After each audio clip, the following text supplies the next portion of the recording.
મંગળવારે મતદાન કરશે ભરૂચ લોકશાહીના મહાપર્વ એવા મતદાનને લઈ લોકોમાં અનેરો ઉત્સાહ। ભરૂચ લોકસભા બેઠક પર 17 લાખથી વધુ મતદારો મતદાનની ટકાવારી વધે તે માટે વહીવટીતંત્ર દ્વારા કરાયા પૂરતા પ્રયાસો। દેશભરમાં લોકસભા ચૂંટણીનો માહોલ જામ્યો છે। 2 તબક્કામાં મતદાન પૂર્ણ થયા બાદ મંગળવારે ત્રીજા તબક્કામાં ગુજરાતની જનતા પોતાના મતાધિકારનો ઉપયોગ કરશે।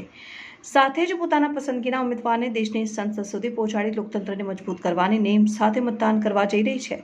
ભરૂચ લોકસભા બેઠક પર પણ મંગળવારે સવારથી જ મતદાનની શરૂઆત થવા જઈ રહી છે। 17 લાખથી વધુ મતદાન ધરાવતી અને 7 વિધાનસભા બેઠકોને આવરી લેતી આ બેઠક ઉપર પણ મતદારોનો ઉત્સાહ મતદાન કરતા પહેલા જોવા મળી રહ્યો છે। તો બીજી તરફ મતદાન કેન્દ્રો ઉપર વહીવટીતંત્ર દ્વારા પણ વિશેષ સુવિધા ઉપલબ્ધ કરાવવાની કવાયત શરૂ કરાઈ છે અને સાથે જ ઉનાળાની કાળઝાળ ગરમીમાં લોકોને હાલાકી ન પડે તે માટે સામાજિક સંસ્થાઓ દ્વારા પણ મતદારો માટે પાણી સહિતની સુવિધા ઉપલબ્ધ કરવામાં આવી રહી છે અને મંગળવારે સવારે 7 કલાકથી સાંજ સુધી મતદાન કરવા માટે લાખો લોકો ઉમટી પડે તેવી શક્યતા છે। તેવામાં મતદાન મથકોના બૂથ ઉપર જિલ્લાના અનેક સ્થળે પોલીસ વિભાગનો પણ ચુસ્ત બંદોબસ્ત ગોઠવાઈ ગયો।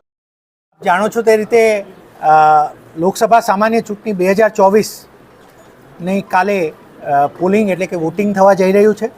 અમારા 8,375 કર્મચારીઓ જે પોલિંગ ડ્યુટીમાં લાગેલા છે તેઓનું આજે ડિસ્પેચ થયું છે। એ લોકો બૂથ માટે રવાના થયા છે અને તે જ રીતે 4,000 જેટલા પોલીસ કર્મચારીઓ જેઓ સુરક્ષાની વ્યવસ્થામાં તૈનાત છે તેઓ પણ આજે ડિસ્પેચ થયા છે પોતપોતાની ડ્યુટી માટે। આ ઇલેક્શન દરમિયાન આપણા 7 એસીનું તમામ બૂથ લેવલની વ્યવસ્થાઓ થઈ ચૂકી છે। તમામ સ્ટાફ હવે લાગી ગયો છે એમાં, એટલે હવે we are in the final moments of election. આની સાથે સાથે લોજિસ્ટિક્સની પણ તમામ વ્યવસ્થાઓ થઈ છે। આપણે બ્રીફ કર્યું તે રીતે ખાસ અમે મતદારોને વિનંતી કરીશું કે કાલે ખૂબ સારા નંબરમાં આપણે વોટિંગ કરીએ અને આપણી માટે આઈડેન્ટિટીના કાર્ડ તરીકે, ઓળખાણના પુરાવા તરીકે એપિક કાર્ડ સિવાય પણ અન્ય 13 જેટલા આધારો છે જેની પણ અમે યાદી શેર કરી છે। તો એ કોઈ પણ આધાર સાથે આપણે વોટિંગ કરી શકીએ છીએ। આ વખતે એક એ પણ પ્રયત્ન રાખ્યો છે કે જ્યાં જ્યાં વધારે ભીડ થાય એવા મતદાન મથક અમને દેખાય છે કે જ્યાં સંખ્યા દેખાય છે ત્યાં પણ અમે ફેસિલિટીઝ વધારી છે। થોડી છાંયડાની વ્યવસ્થા કરી છે, પાણીની વ્યવસ્થા છે, એ પણ આ વખતે છે। ફરીથી આપના થકી જ્યારે આ પર્વ છે આપણો લોકશાહીનો, ત્યારે નાગરિકો આ પર્વને એક ઉત્સવને ઉજવે અને ખૂબ સારી સંખ્યામાં મતદાનમાં જોડાય એવી અમારા તરફથી અપીલ છે। Thank you sir. આખરી 2 કલાકના મતદાનના આંકડા નથી મળતા। અમારા તરફથી જે કોઈ આંકડાઓ રિલીઝ કરવામાં આવશે, આપણે જે રીતે ચર્ચા થઈ એમ અમે એને એઝ ક્વિકલી એઝ પોસિબલ અમે પ્રયત્ન કરીશું કે જેવું અમારી પાસે કન્ફર્મ જે નંબર થયો એ તાત્કાલિક તમારી સાથે શેર કરવામાં આવશે। મતદારોએ બૂથમાં જતા પહેલાં સૌથી પહેલાં પોતાનું ઓળખ કાર્ડ, પોતાનો મતદાર યાદીમાં નંબર, આ વસ્તુની માહિતી વહેલા લઈ લે તો ક્વિકલી કરી શકશે મૂવ। એટલા માટે બહાર BLO હશે તો BLO પાસે પણ માહિતી એમને લઈ શકે છે કે પોતાનો ક્રમ ને શું છે। બીજું એક મહત્ત્વની વસ્તુ કે મોબાઈલ્સ આર નોટ અલાઉડ, તો ખાસ મતદારો આ ધ્યાન આપે કે મોબાઈલ્સ આર નોટ અલાઉડ। બાકી જેમ આપણે કીધું એમ કે બૂથમાં અમારા તરફથી એવો પ્રયત્ન થયો છે કે મેક્સિમમ જેટલું ક્વિકલી ટર્ન કરી શકાય, કે જેટલું ક્વિકલી મતદાનની પ્રોસેસ થઈ શકે એ અમે કરીશું। સર, આખા દેશમાં એક આલિયા બેટનું મતદાન મથક સૌથી અલગ પડી રહ્યું છે, એની વિશેષતા શું રહેશે? આલિયા બેટ એક આઇલેન્ડ છે કે જ્યાં ખૂબ ઓછી માનવ વસ્તી છે, એમ રહી પણ ના શકાય એવો આઇલેન્ડ છે। તો ત્યાં એક કન્ટેનરની અંદર અમે મતદાન થાય છે, જે છેલ્લા 2022થી શરૂ થયું ને આ 24ની ચૂંટણીમાં એનો ઉપયોગ થાય છે। આ એક અલગ વ્યવસ્થા છે કે ઇલેક્શન કમિશનનો એક ધ્યેય રહ્યો છે no one to be left behind, એક પણ નાગરિક એના મતદાન અધિકારથી વંચિત ના રહેવો જોઈએ, એટલા માટે તેને ત્યાં સુધી જાય છે। આ વખતે ઘર ઘર સુધી આપણે મતદાન લેવા ગયા, જે વૃદ્ધ લોકો છે, જે દિવ્યાંગ છે એમની માટે। તો આ પ્રકારે આખું મતદાન મથક જ એમની નજીક આવી ગયું અને કન્ટેનરમાં પણ વ્યવસ્થા થઈને એવી વ્યવસ્થા થઈ કે જે ઇલેક્શન કમિશને જે એશ્યોર્ડ મિનિમમ ફેસિલિટી કીધી છે તમામ મિનિમમ ફેસિલિટીઝ મતદારોને મળે। મતદારો માટે મારો એ જ મેસેજ છે કે આપણી માટે આ આપણને મળેલી આપણી ફરજ છે, આપણો અધિકાર છે અને આપણો એક પ્રિવિલેજ છે। મિત્રો, વિશ્વની એવી કેટલી જનસંખ્યા છે કે જેમની માટે મતદાનનો અધિકાર પણ નથી। આપણે તો પ્રિવિલેજ ઇન્ડિયન્સ તરીકે મળ્યું છે કે આપણે મત આપીએ છીએ and we are part of the government formation, આપણે બધા, એટલે મતનો અધિકાર મળ્યો છે। તો તમામ લોકો આપણે આ પ્રિવિલેજનો આપણે ઉપયોગ કરીશું. આપણે આ મતદાન થકી આપણે લોકોને પણ સમજાવીશું, આપણે સાથે પણ પરિવાર સાથે મતદાન કરીશું. સર, અત્યાર સુધી આચારસંહિતાની કેટલી ફરિયાદો નોંધાઈ છે અને ઇલેક્શન કમિશન દ્વારા કોઈ રકમ સીઝ કરવામાં, કોઈ મુદ્દામાલ સીઝ કરવામાં કોઈ અમારા અહીંયા સીઝર્સ થયા છે બધા.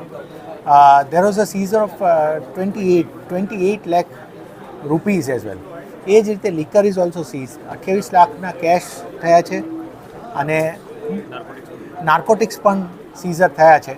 અને આચારસંહિતામાં અમે એને 100 મિનિટના ટાઈમ ફ્રેમમાં અમે દરેક કમ્પ્લેન્ટ્સને અમે એડ્રેસ કરી છે.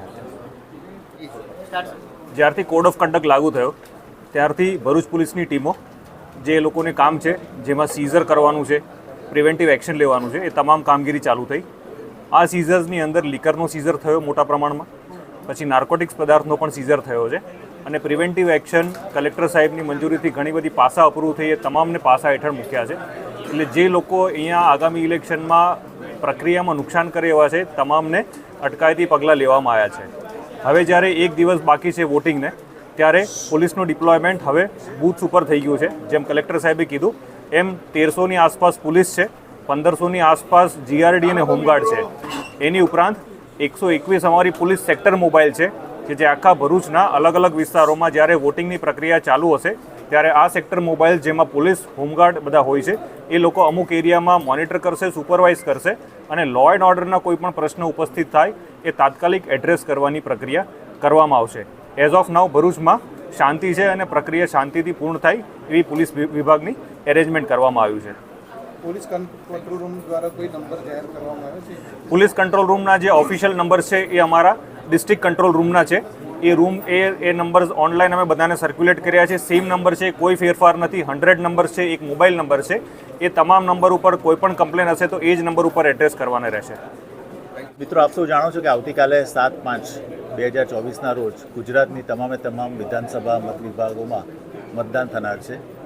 હવામાન વિભાગ તરફથી જે ચેતવણી આપવામાં આવી છે તે પ્રમાણે આવતીકાલના દિવસે ગરમી પડવાની ખૂબ શક્યતા છે, હીટવેવની પણ શક્યતા છે. આ શક્યતાને ધ્યાનમાં રાખી અને વહીવટીતંત્ર દ્વારા મતદારોને કોઈપણ જાતની અગવડ ન પડે તે હેતુથી દરેક મતદાન મથક ખાતે એક ખાસ મેડિકલ ટીમની રચના કરવામાં આવેલી છે. દરેક મતદાન મથકમાં અમારા આશા વર્કર હાજર હશે. આ સિવાય દરેક મતદાન મથકને નજીકના PHC કે CHCની સાથે અમે એને કોઓર્ડિનેટ કરી દીધેલું છે. એટલે જે તે મતદાન મથકમાં રહેલા કોઈપણ મતદાર અથવા તો અમારા સ્ટાફ એને કોઈપણ હેલ્થ રિલેટેડ ઇસ્યુ થાય તો તાત્કાલિક જે તે સંબંધિત નજીકના PHCમાં એને રિફર કરવામાં આવશે. આ સિવાય દરેક મતદાન મથક ખાતે પીવાના પાણીની અને શેડની પણ પૂરતી વ્યવસ્થા રાખવામાં આવેલી છે. આમ મતદારોને કોઈપણ જાતની તકલીફ ના પડે તે જોવાનો અમારો વહીવટીતંત્ર દ્વારા સંપૂર્ણ પ્રયત્ન કરવામાં આવેલો છે. इस वीडियो को लाइक करें, हमारे चैनल को सब्सक्राइब कर बेल आइकन जरूर प्रेस करें हमारी न्यू वीडियो सबसे पहले देखने के लिए.